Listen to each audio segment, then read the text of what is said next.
Bueno, buenos días, buenas tardes, dependiendo de dónde estéis y dónde estén. Bueno, quería mandar un saludo especialmente a los alumnos del máster que espero que estén escuchando el webinar, que además ahora están haciendo unas prácticas de investigación de accidentes. Y bueno, pues saludar también a todos mis compañeros de México, y de Ecuador, donde he trabajado. Por ello que puede haber cosas, algunas legislaciones que me pueda saber más de algunas partes de Latinoamérica y, bueno, pues especialmente de España. Antes de nada, sí quería comentarles que, bueno, al final el análisis o investigación de accidentes es la fase, se podría decir, final en una prevención de riesgos laborales. Es una fase que más que la búsqueda de responsabilidades, lo que buscamos es evitar la repetición de estos accidentes. Y así lo tenemos que plantear, ¿no? Como para evitar estos accidentes, como hacer una labor preventiva en este análisis e investigación de accidentes. Otra cosa será que se depuren responsabilidades, pero bueno, pero la principal causa o la principal razón de ser de esta investigación es evitar que se repitan. El objetivo de ello es lo que decimos, buscar causas y no culpables, y el objetivo de la investigación debe ser neutralizar el riesgo desde su fuente de origen, evitando asumir sus consecuencias como inevitables. Hay que buscar siempre la causa raíz del propio accidente, y eso es donde vamos a incidir un poco más. También de considerar que este webinar pues van a ser como unos 40 o 45 minutos. No se va a poder dar el curso completo de investigación de accidentes, lógicamente, porque sería mucho más largo, pero bueno, espero que dar por lo menos unas pautas generales y un análisis un poquito general de cómo se puede hacer. Veremos un par de modelos de investigación de accidentes, de árbol de causas, del método de los 5 porqués. Uno es un poco más complejo que otro. Y luego veremos algún ejemplo más práctico de cómo hacer este tipo de investigación, algún formato. ¿De acuerdo? Por ejemplo, como el formato que estamos utilizando nosotros en el máster de ALME. Vamos a hablar algo de definiciones, algo de normativas, requisitos legales, muy poco porque cada país tiene unos requisitos legales diferentes, con lo cual tampoco vamos a insistir demasiado. Los objetivos que hemos visto, el proceso de análisis, cómo tiene que ser la recogida de análisis de información, la elaboración de conclusiones, cuáles son las medidas preventivas más importantes, elaboración del informe, modelos de análisis, costes de los accidentes, etc. Primero, en la definición más importante, es qué es un accidente de trabajo. La definición más ampliamente aceptada pues sería pues toda lesión corporal que el trabajador sufra con ocasión o por consecuencia del trabajo que ejecute por cuenta ajena, en el cual se incluyen también algunos modelos de autónomos o de freelance, pero de forma general suele ser porque ejecutados por cuenta ajena. También depende un poco de la legislación de cada país. Además de accidente de trabajo también podemos definir lo que son las enfermedades profesionales, como aquellas enfermedades ocasionadas por consecuencia del propio trabajo que se está realizando. Aquí estas enfermedades profesionales que al final es por la acumulación de algún agente tóxico, de algún agente nocivo o de alguna repetición o adopción de algunas posturas repetitivas, etcétera, acumulativas en nuestro organismo. Eso sería más la enfermedad laboral. ¿Qué es el incidente o accidente blanco, que también se llama? Pues cualquier suceso no esperado ni deseado que, no dando lugar a pérdidas de la salud o lesiones a las personas, pues puede ocasionar daños a la propiedad, equipos, productos o al medio ambiente, pérdidas de producción o aumento de las responsabilidades legales, como por ejemplo un vertido tóxico al medio ambiente o, por ejemplo, una rotura de una máquina muy costosa, etcétera. No da lesiones a los trabajadores, no produce ningún problema a los trabajadores, pero sí produce, es un accidente hacia la empresa, ¿de acuerdo? O hacia el medio ambiente. También se deberían de hacer una investigación. Las causas de los accidentes, bueno, pues al final son por actos inseguros o por condiciones inseguras. Y estas son las causas principales, y aquí es donde tendremos que llegar o bien por el árbol de causas o bien por el método de los 5 porqués. Es la raíz del accidente. Por un lado, actos inseguros son acciones u omisiones que podrían dar paso a la ocurrencia de accidentes. Se producen más de forma generalista a nivel de puesto de trabajo. ¿Qué quiere decir? Generalmente son fallos del puesto de trabajo, fallos de personas o fallos de trabajadores, se podría decir. Se producen por tres razones. Primero, por no poder hacer algo, por no saber hacer algo correctamente o por no querer. Son factores generalmente personales, como por ejemplo utilizar equipos sin autorización, usar un equipo defectuoso, no utilizar el equipo de protección personal, todo ello sin saber un poco de por qué no se utiliza, ¿no? Pues puede ser por no poder utilizarlo, por no saber utilizarlo o por no querer utilizarlo. Por lo tanto, se pueden utilizar estas tres razones en cada uno de estos ejemplos. Instalar la carga de forma incorrecta, levantar objetos de manera incorrecta, realizar el mantenimiento de equipos mientras se encuentran en marcha, hacer bromas pesadas, incluso podría ser trabajar bajo la influencia del alcohol o otras drogas, etcétera. Por ejemplo, si analizamos levantar objetos de manera incorrecta, pues se puede hacer por no poder hacerlo de otra forma, pues bien porque la carga es de una forma que no se puede hacer de otro modo o por no saber, por no haberle dado el curso correspondiente al trabajador o directamente por no querer. Entonces, todos ellos son actos inseguros, corresponden directamente al propio trabajador, ¿de acuerdo? No quiere decir que la causa sea el trabajador, pero recaen sobre el propio trabajador. Por otra parte, tenemos acciones o tenemos condiciones inseguras. Las condiciones inseguras pertenecen más que nada al entorno laboral, aquellas circunstancias que podrían dar paso a ocurrencia de un accidente o enfermedad profesional. Tiene su causa en los denominados factores de trabajo o del medio ambiente laboral. Y aquí es donde se van a dar, pues, por ejemplo, todo el tema del ambiente laboral, del clima laboral, factores psicosociales, factores ambientales, como por ejemplo, protección inadecuada de los equipos o herramientas, orden y limpieza deficientes. Al final, la orden y limpieza, aunque puede recaer la acción sobre los propios trabajadores para que limpien y ordenen eficientemente un espacio de trabajo, pero lo que es una condición laboral de un entorno que va a incidir en la aparición de estos accidentes. Explosiones, exposición a radiaciones, perdón, iluminación excesiva o deficiente, ventilación insuficiente, condiciones ambientales peligrosas, bien por polvo, humos, vapores, exposición a temperaturas altas, extremas, etc. Para evitar este tipo de condiciones inseguras o de actos inseguros, existe lo que llamamos las técnicas preventivas. Todas ellas se pueden reducir en seguridad laboral. Toda la parte de seguridad laboral trata de prevenir accidentes de trabajo, trata de prevenir acciones o accidentes que pasan en un momento determinado. Por otro lado, definimos la higiene industrial como aquella ciencia o aquella parte de la prevención que trata de evitar la aparición de enfermedades profesionales de tipo ambiental. La ergonomía y psicosociología aplicada trata de adaptar el puesto de trabajo a través del diseño de puestos de trabajo. También trata de evitar enfermedades profesionales, pero más de tipo postural, por ejemplo.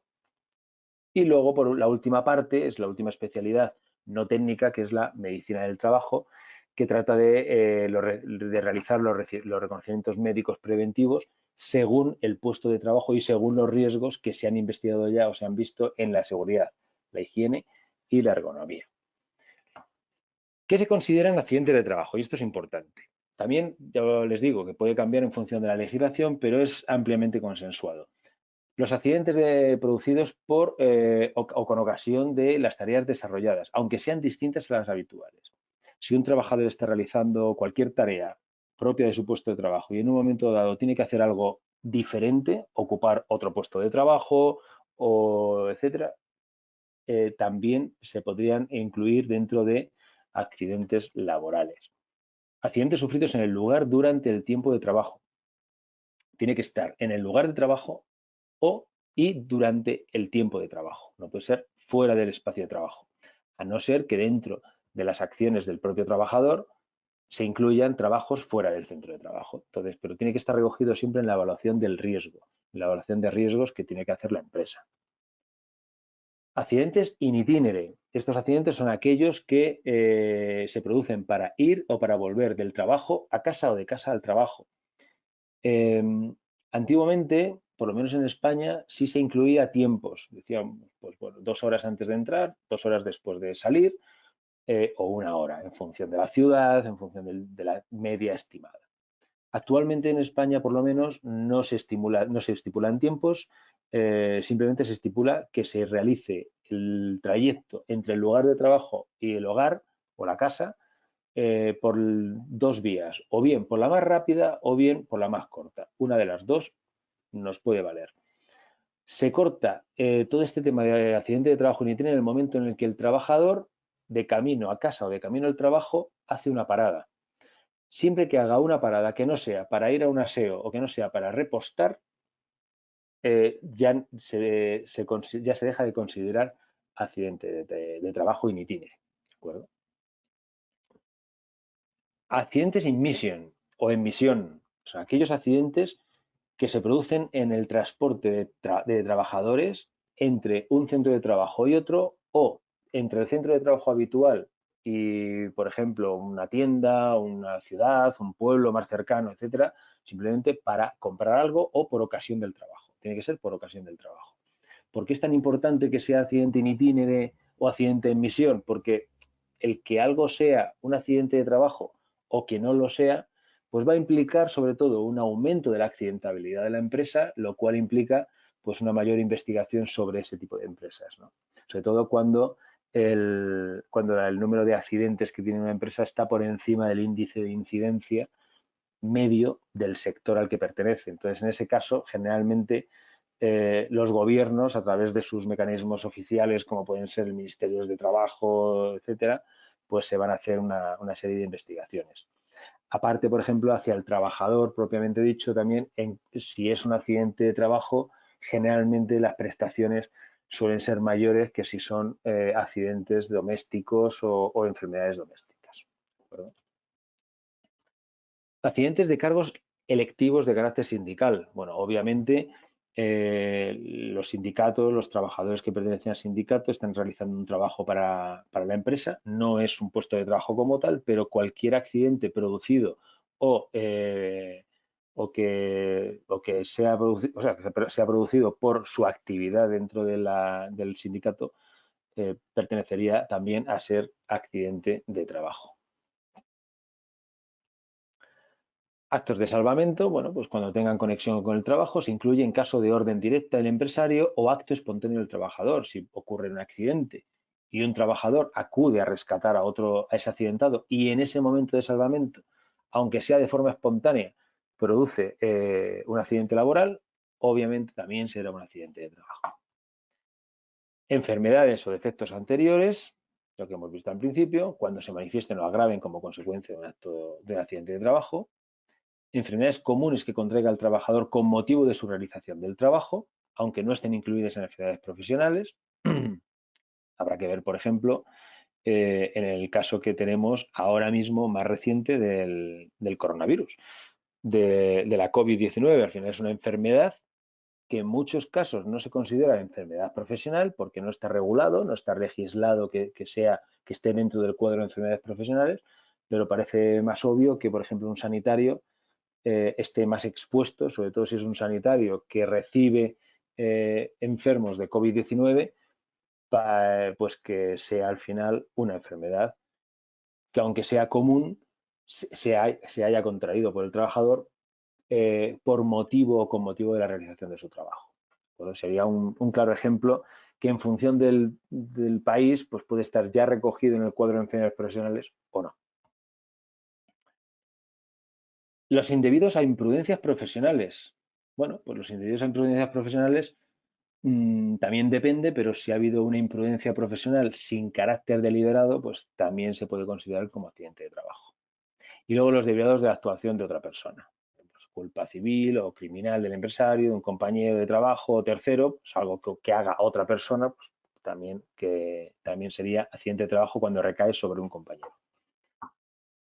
¿Qué no se consideran accidentes de trabajo?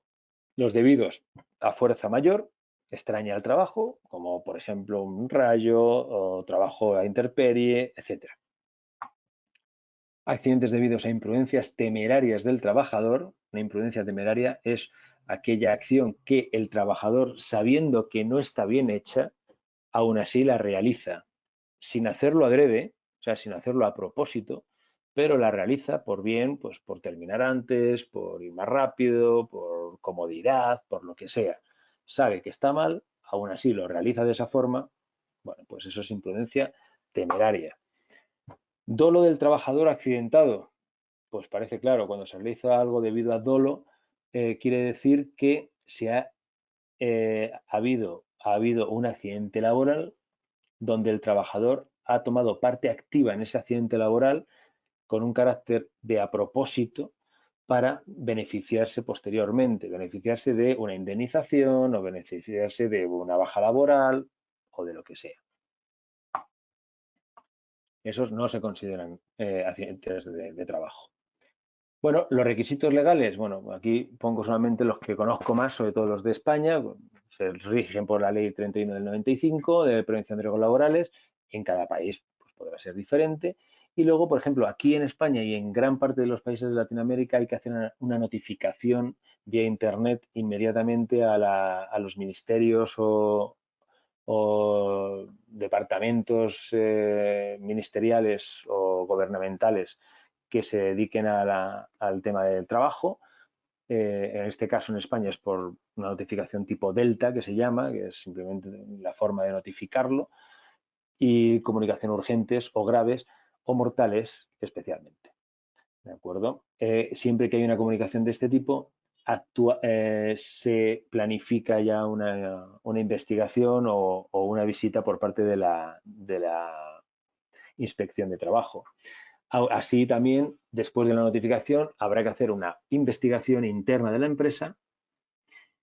En ocasiones, cuando es un accidente grave, se deberá hacer también una investigación por parte del servicio de prevención de la empresa. Si lo tiene propio, y si lo tiene contratado con un tercero, lo tendrá que hacer esa empresa. Y después, si se verifica que el accidente laboral ha ocurrido por problemas del puesto de trabajo, lo que hemos visto antes, habíamos hablado de condiciones inseguras o actos inseguros. Si es por condiciones inseguras creadas por un fallo en la evaluación de riesgos, pues habrá que hacer una revisión de la evaluación de riesgos obligatoriamente.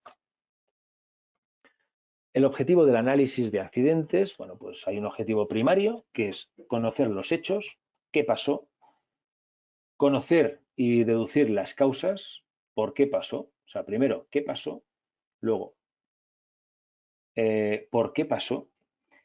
Y detrás, pues tendremos un objetivo secundario, que será el de diseñar e implantar medidas correctoras. ¿Para qué? Pues para evitar la repetición del accidente, para controlar los factores de riesgo y para mejorar la prevención de la empresa. En resumen, mejorar también el clima laboral. Con lo cual, el objetivo primario es saber qué y por qué, y el objetivo secundario es medidas correctoras o medidas preventivas para precisamente evitar en un futuro la repetición.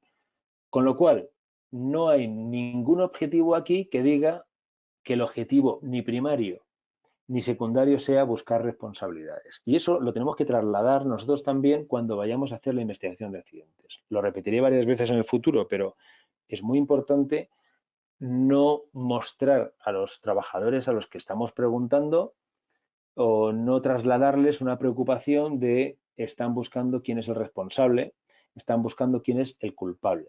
Nos tenemos que quitar de la cabeza la palabra culpabilidad, simplemente buscar, porque ya si entramos en palabras culpabilidad, lógicamente puede haber accidentes que hayan sido realizados a propósito. Por eso ya nosotros como técnicos de prevención o de seguridad y salud en el trabajo en la empresa deberemos de eliminar ese pensamiento y en el caso de que pensemos que hay algo así, pues ya tendrán que ser las fuerzas y cuerpos de seguridad del Estado de cada país los que tendrán que tomar parte en este tema, porque podrá ser motivo de un delito. ¿De acuerdo? Con lo cual, a priori, nosotros no vamos a entrar en eso. ¿Qué accidentes se deben de investigar? Bueno, pues legalmente todos aquellos accidentes con consecuencias lesivas para trabajadores. Eso obligatorio, pero una cosa es lo que es legal y otra cosa es lo que la empresa debería de hacer si lo que quiere es mejorar el clima laboral y reducir futuros accidentes. Porque un accidente laboral que ha ocurrido hoy y que no ha producido daños lesivos a trabajadores, solamente ha producido daños materiales o ni siquiera eso, en un futuro, si no se investiga ahora, podrá derivar con esos daños materiales o esos daños a trabajadores. Con lo cual, lo mejor siempre es investigar todos los accidentes e incidentes.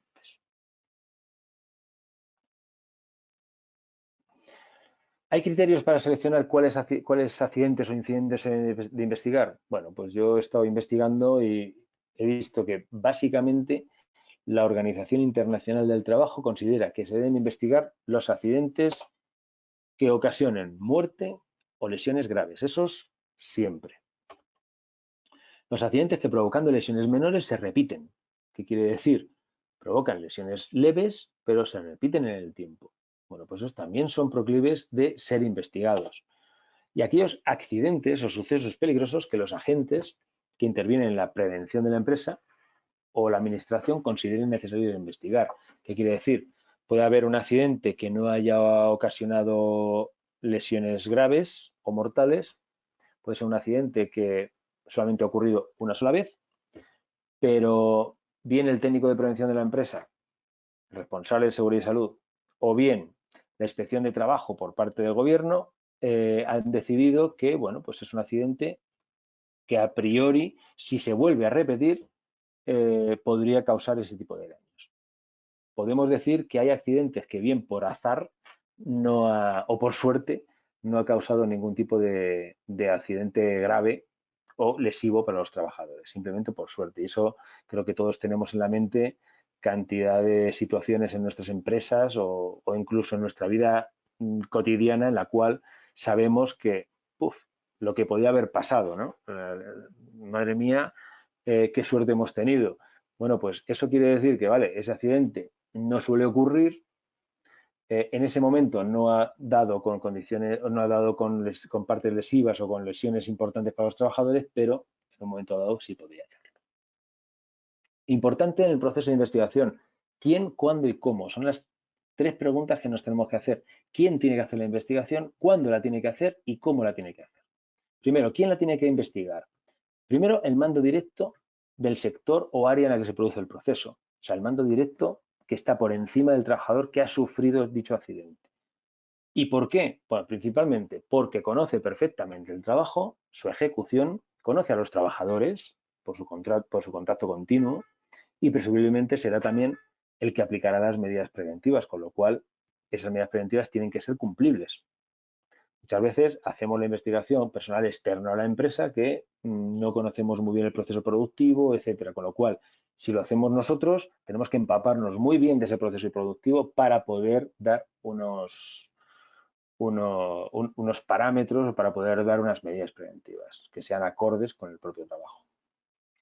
Segundo, ¿quién debe investigar también? El Departamento de Seguridad y Salud propio o externo. Ya hemos visto antes que, por un lado, el responsable directo y por otro lado el Departamento de Seguridad, sobre todo si es un accidente grave o mortal. Si es grave o mortal, el Departamento de Seguridad siempre y en todo caso con ayuda o haciendo una investigación paralela por parte del mando directo. ¿Por qué el Departamento de Seguridad y Salud? Bueno, porque aparte de conocer el proceso productivo, aparte de conocer a los trabajadores, aparte de todo eso, pues es bueno que la persona que haga esta investigación conozca tenga conocimientos especializados en PRL, prevención de riesgos laborales, tenga conocimientos especializados en la legislación, también que sea un órgano imparcial y objetivo, porque no en vano el mando directo, por ejemplo, del propio trabajador puede ser un órgano bastante parcial.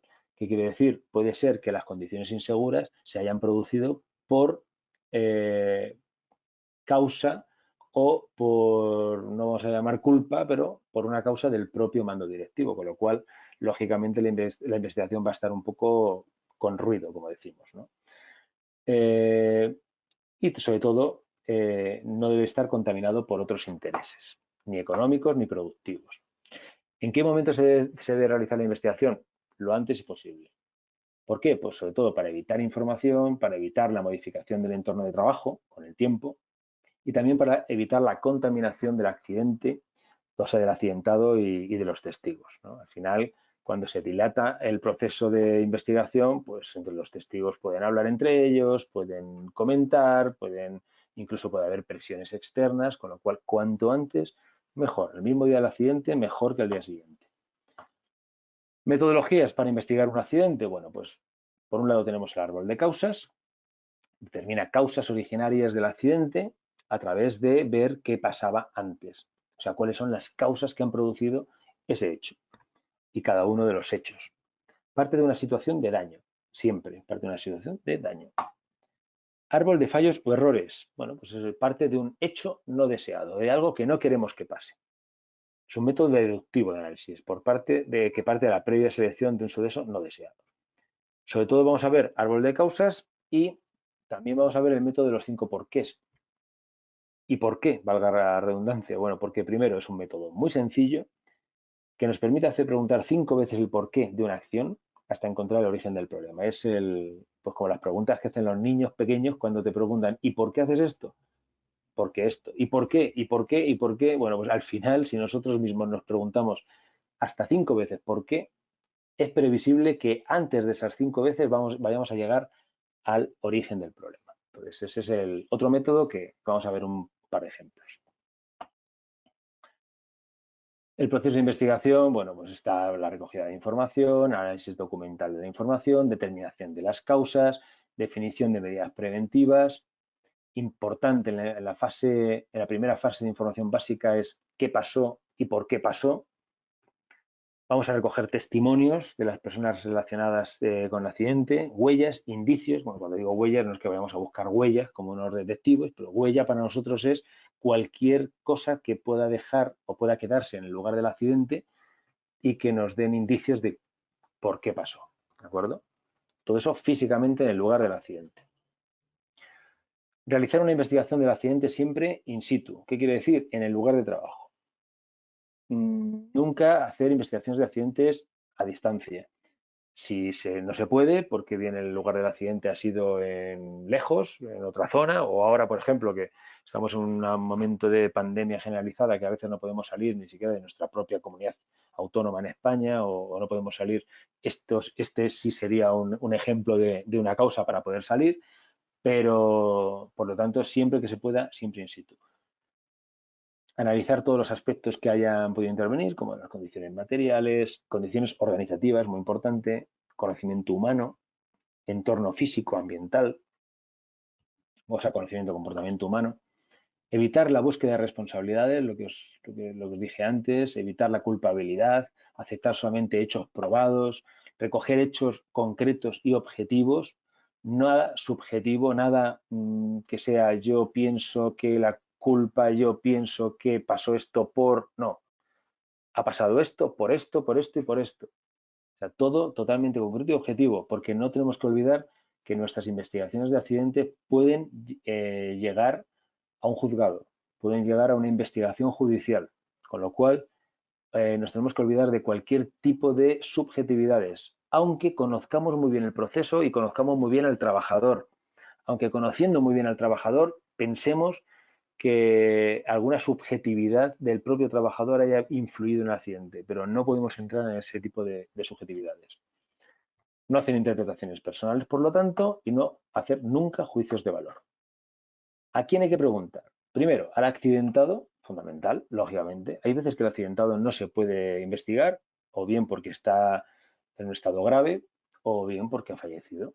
Con lo cual, habrá que buscar testigos presenciales del accidente y personas que, aún no siendo testigos, puedan dar datos, como por ejemplo, trabajadores que realicen la misma tarea, incluso en distinto lugar, delegados de prevención o responsables de seguridad, y otros que podamos encontrar en la propia empresa.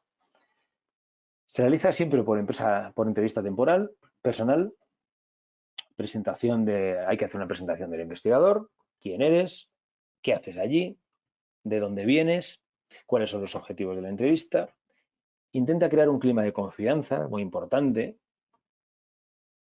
ser claros, respetuosos en todo momento, hablar pausado, porque siempre que se habla rápidamente es un indicio, por ejemplo, de agresividad, de búsqueda de culpabilidad. Entonces, vamos a hacer que el propio trabajador, testigo o accidentado, se va a cerrar en, en este proceso, con lo cual no va a querer contestar o va a contestar con miedo. No queremos que contesten con miedo, queremos que contesten con sinceridad, con gestos amables, no nunca culpabilizar, culpabilizar nunca. Por supuesto, no engañar, no somos policías, no somos investigadores privados, no somos fiscales, no vamos a intentar engañar para poder sacar un testimonio paralelo.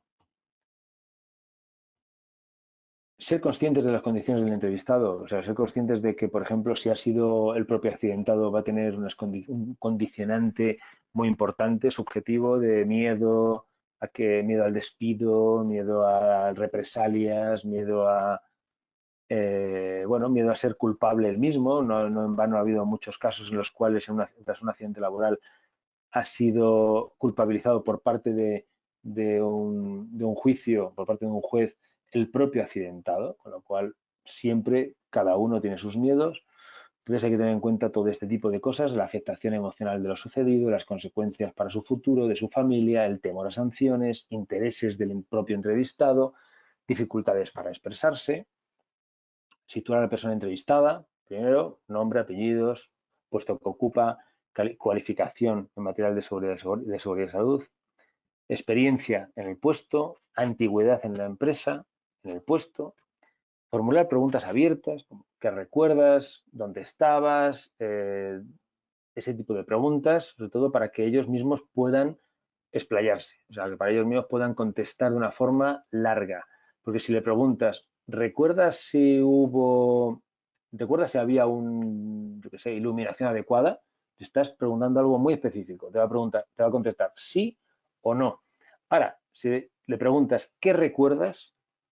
Te va a empezar a contar cosas que a lo mejor tú no le vas a preguntar y te va a dar datos. Una vez que preguntas qué recuerdas, luego ya sí empiezas a preguntar cosas un poco más específicas que previamente te has preparado, lógicamente. Siempre al terminar, agradecer toda la información que te han dado. Como ruido nosotros hablamos, pues cualquier cosa que distorsiona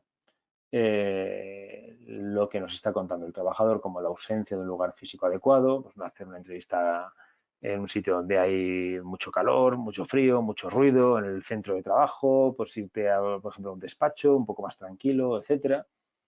No hacerlo delante de otros trabajadores, el lenguaje empleado, los prejuicios, comunicación no verbal, etcétera.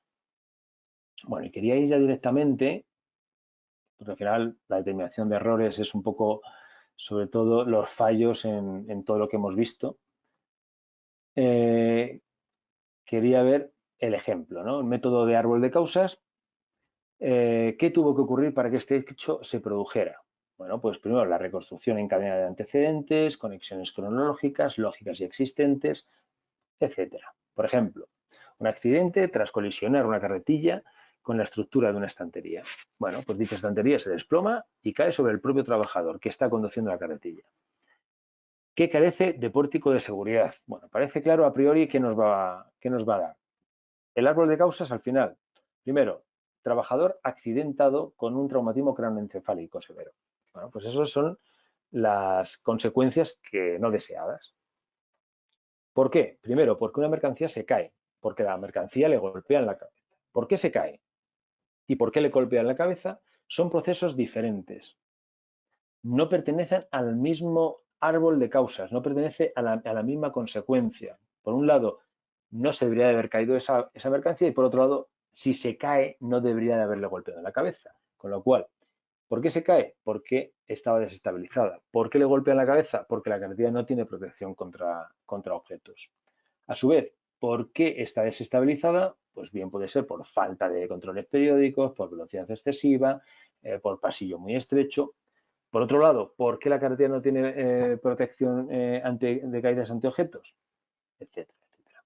Bueno, como veis, este árbol de causas se va diversificando y a su vez se va abriendo mucho las causas originarias. O sea, empezamos por una consecuencia y vamos reduciendo o vamos ampliando a muchas causas o posibles causas, donde van a dar tolerancias a condiciones inseguras o a actos inseguras. ¿De acuerdo? Unos van a ser actos inseguros, como por ejemplo exceso de confianza, es un acto inseguro, y sin embargo la condición insegura pues podría ser, por ejemplo, la falta de mantenimiento, carencia de diseño, son condiciones inseguras. El método de los 5 porqués está basado en la curiosidad para encontrar el origen del problema. Como hemos hablado, hay que buscarlo en todos los aspectos de la vida también. O sea, son 5 veces preguntarte por qué hasta encontrar la causa raíz. Es la metodología más sencilla que causa-efecto. Y basada en preguntarte por qué 5 veces. Por ejemplo, vamos a ver un ejemplo esta vez de la vida diaria, ¿no? Antes lo hemos visto, un ejemplo muy práctico y muy común, como puede ser un accidente con una carretera elevadora. Vamos a ver ahora el método de los 5 porqués en algo que nos puede pasar a todos, como por ejemplo, ¿por qué llego tarde al trabajo? Bueno, pues el primer por qué puede ser porque tomé transporte público o porque salí tarde, ¿de acuerdo? De ahí se abren dos variantes diferentes. Es muy parecido al árbol de causas porque vamos a investigar, por un lado, por qué tomé el transporte público y, por otro lado, por qué salí tarde. Pues tomé transporte público porque mi coche no arrancó o salí tarde porque me quedé dormido. ¿Por qué mi coche no arrancó? Porque tenía baja la batería. Por otro lado, ¿por qué me quedé dormido? Porque no puse alarma. ¿Por qué tenía baja la batería? Porque dejé las luces encendidas, porque no dura la batería. ¿Por qué no puse la alarma? Porque se me olvidó. Bueno, en este caso, si se me olvidó poner la alarma, es algo que no se puede evitar de una forma clara, con lo cual no habría un siguiente por qué. Ahí podríamos parar. Se puede parar en el por qué 2, en el por qué 3 o en el 5. ¿Por qué dejé las luces? Bueno, porque no me di cuenta, acaba el por qué. ¿Por qué no dura la batería? Término de vida útil. Y a raíz de aquí es donde podemos sacar las medidas preventivas. Pues si me doy cuenta de que tomé el transporte público porque la batería se gasta más rápido de lo normal y está al final del término de su vida útil, lógicamente de ahí va a salir una medida preventiva que es la reposición de la propia batería. Si fue porque no me di cuenta, ahí se acaba. No hay una medida preventiva. Como mucho la medida preventiva puede ser, pues, bueno, pues hacer recordatorios diarios o mil cosas que puedes hacer para intentar acordarte de no dejarte las luces encendidas. Esto, bueno, voy a pasar un poquito por encima, pero bueno, son 4 fórmulas que se utilizan para sacar índices de frecuencia, números de accidentes partido por horas de trabajadas por 1.000.000, el índice de gravedad, el índice de incidencia y la duración media de las bajas laborales. El índice de incidencia es de los que más se utilizan y sería el número de accidentes partido por número de trabajadores expuestos por 10 a la 5. Sería el índice de incidencia. Y ya para terminar, pues voy a comentaros, por ejemplo, un ejemplo típico de una propia investigación de accidentes.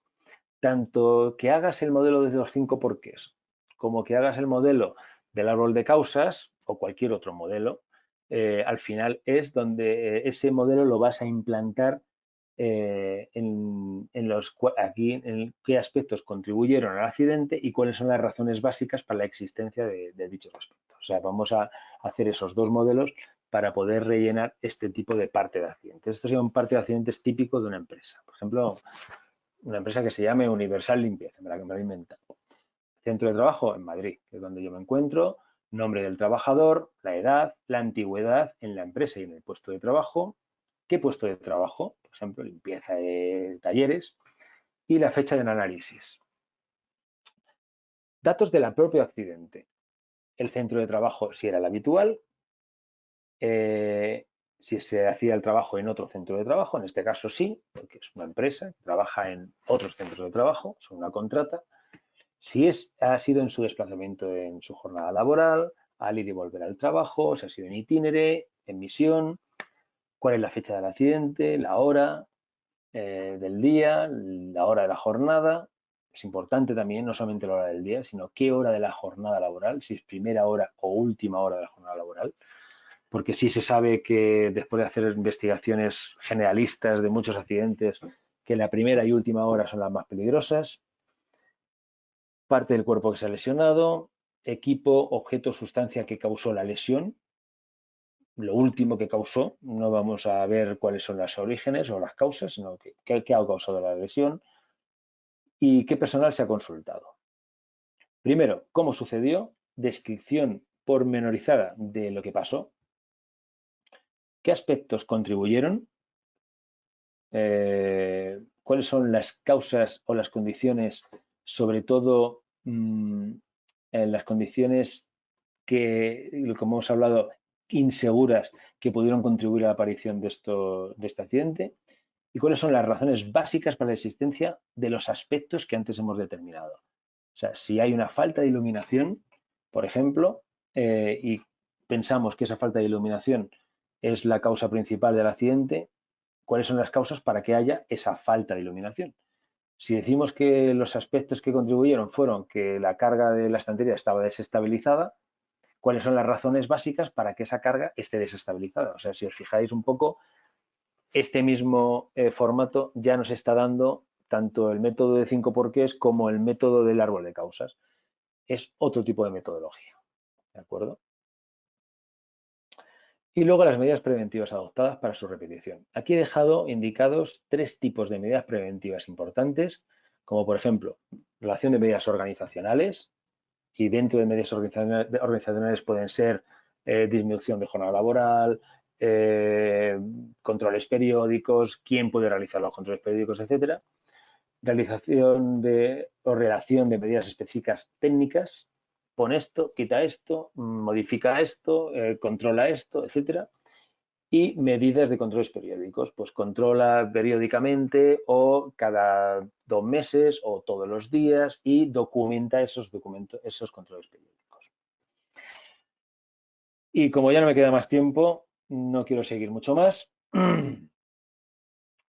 Voy a contestar alguna pregunta muy rápidamente porque sí me han pedido que termine a -10 y ya pues me voy a pasar seguramente un poquito.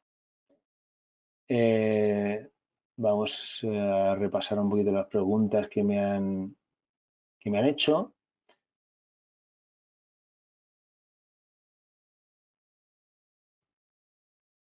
Aquí me dicen que en Argentina la imprudencia temeraria no es condición para excluir de accidente de trabajo. Bueno, yo he dicho que la imprudencia temeraria no se excluía de accidente de trabajo, se incluye en accidente de trabajo. Lo que se excluye de accidente de trabajo no es la imprudencia temeraria, sino es el dolo o hacer algo de forma que tú no quieres hacerlo de forma segura. Eso también se excluye. Otra cosa es que tú lo hagas algo de forma incorrecta, pero sin hacerlo a propósito. Eso sí se incluye o sí se puede incluir en accidente de trabajo. ¿Qué tratamiento se da a un accidente a una persona que no es trabajador de la empresa? O sea, un visitante. ¿Es accidente de trabajo? Por supuesto que es accidente de trabajo, siempre y cuando es accidente de trabajo a investigar especialmente por la empresa que le está contratando directamente a ese trabajador, porque ese visitante será un trabajador. Ahora bien, si nuestra empresa, por ejemplo, es un taller mecánico y entra un cliente, ese cliente no está sufriendo un accidente de trabajo, pero sí es un accidente. No es de trabajo en el punto de que ese cliente no es un trabajador, por lo menos que no entre ahí dentro como por motivos laborales, con lo cual no es por motivos laborales por lo que lo ha sufrido, ¿de acuerdo? Ahora, si es un suministrador de un producto químico que tiene un accidente laboral en nuestra empresa, en nuestro taller mecánico, sí va a ser un accidente de trabajo que va a tener que investigar el servicio de prevención o la empresa que contrata directamente a ese suministrador. Más cosas.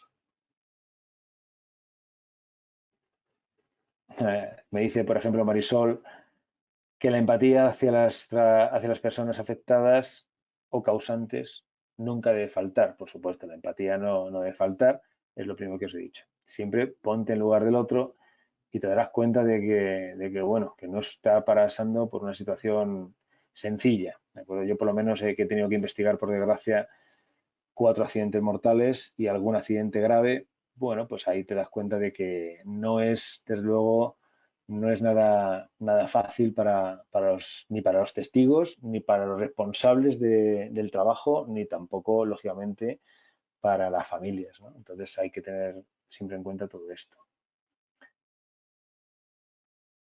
A ver, ¿qué hacer en accidentes? Por ejemplo, un vidrio con un polarizado donde el trabajador se lo choca. Bueno, no me queda muy claro esta pregunta, Juan. Si es que un trabajador se choca contra un vidrio que no ha visto o, bueno, pues lo que hay que hacer siempre es, ya sabes, la investigación, buscar la determinación, las causas de ese accidente y luego dar una medida preventiva. Mm, Me preguntan también en el teletrabajo. Bueno, pues una pregunta interesante, Janet. En el teletrabajo ya sí se consideran accidentes de trabajo, por lo menos en España, porque está regulado el teletrabajo. Habrá que ver si está regulado en todos los países de los que sois vosotros. Entonces tendréis que ver la legislación al respecto, porque en España se ha regulado y se ha legislado el teletrabajo, pues desde hace solo unos meses, pocos meses diría yo. No me acuerdo muy bien del día, pero vamos, ya he dado algún webinar al respecto de las consecuencias del COVID-19 y uno de ellos es la regulación del propio teletrabajo. Con lo cual, lógicamente, si tienes un accidente laboral en tu casa, es laboral porque está regulado el teletrabajo. Si no está regulado, es un poco más complicado. Habría que determinar que ha sido por consecuencia del trabajo. Y bueno, no me da tiempo a contestar más. Simplemente pues daros muchísimas gracias a todos por vuestra paciencia conmigo, por haber estado escuchando. Y, y nada, nos vemos en el próximo webinar. Un saludo y muchas gracias a todos.